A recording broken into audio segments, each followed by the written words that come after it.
सामग्री के लिए हमें जो चाहिए वो ये है, परवल चाहिए, जितना भी आपको जिस हिसाब से आपको चोखा बनाना हो। ये मेरे सूखे परवल हैं, थोड़े फ्रिज में पहले से पड़े हुए थे। फिर आलू कुछ चाहिए, क्वांटिटी आप घटा बढ़ा सकते हैं। फिर हमारे पास अचार हो अगर भरा हुआ मिर्च का, और तो नमक और हरी मिर्च। फिर साथ में थोड़ा पानी भी चाहिए, 4-5 चम्मच कटे हुए प्याज चाहिए। फिर मस्टर्ड ऑयल चाहिए, सरसों का तेल, जो कि चोखे में बहुत ही इम्पॉर्टेंट होता है। और फिर कुछ लहसुन की कलियां चाहिए। तो आइए शुरू करते हैं,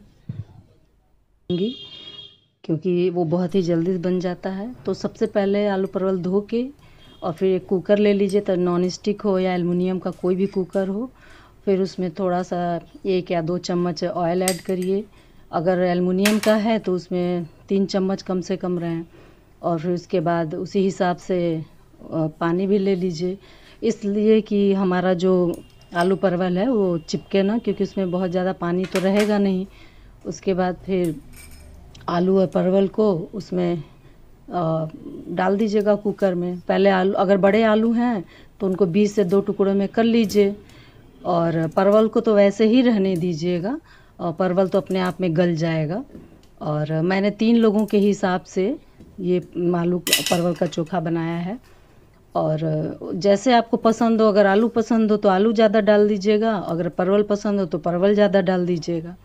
फिर उसमें थोड़ा नमक भी हम लोग डाल देंगे, क्योंकि थोड़ा वो आसानी रहेगी गलने में, और अच्छे से आलू और परवल में ही नमक मिक्स हो जाएगा। थोड़ा ही डालेंगे, क्योंकि फिर बाद में जब चोखा बनाएंगे तो फिर और थोड़ा उसमें ऐड कर लीजिएगा। इसको थोड़ा सा मूव कर लीजिएगा, या तो स्पून से या फिर हाँ ऐसे ही कुकर हिला के, तो जिससे सभी मतलब पानी और जो ऑयल पड़ा हुआ है वो सब मिक्स हो जाए।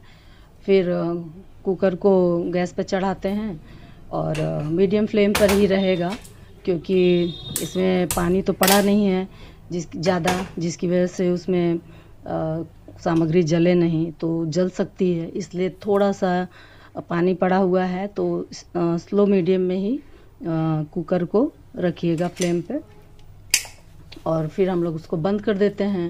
यही बनाती हूँ या तो आग पे या फिर गैस पे ही, लेकिन इस तरह से मैं बनाने से ये होता है कि टाइम भी बच जाता है, और जल्दी से हो भी जाता है, और स्वाद वैसे ही आता है, स्वाद में कोई कमी नहीं रहती है।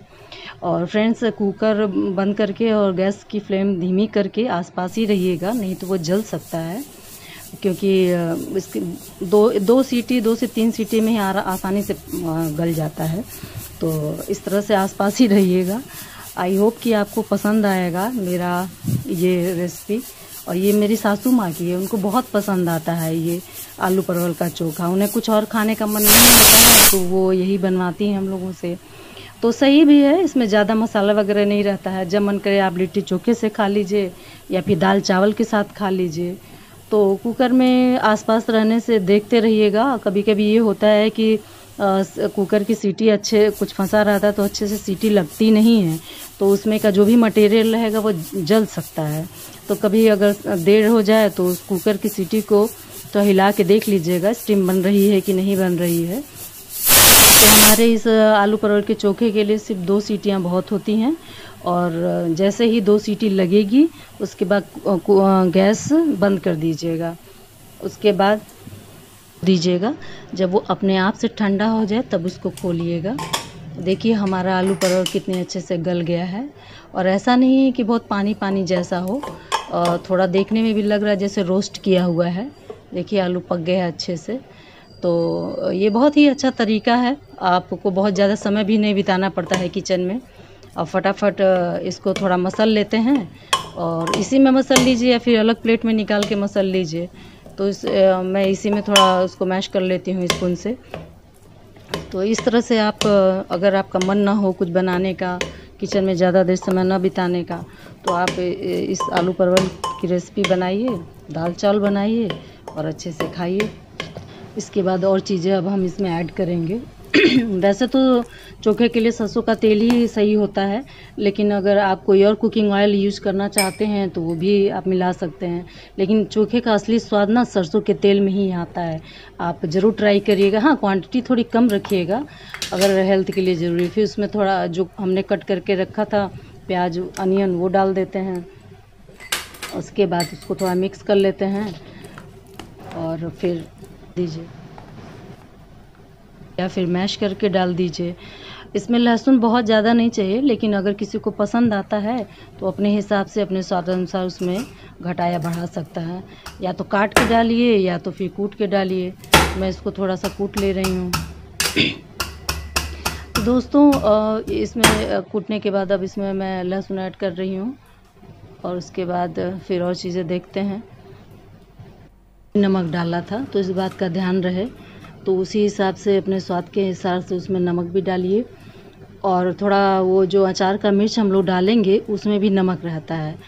और अब हरी मिर्च कुटी हुई या काटी हुई जिस तरह से आप चाहें तो उसमें डाल लें। अपने स्वाद के हिसाब से थोड़ा तीखा भी कर सकते हैं और कम भी कर सकते हैं।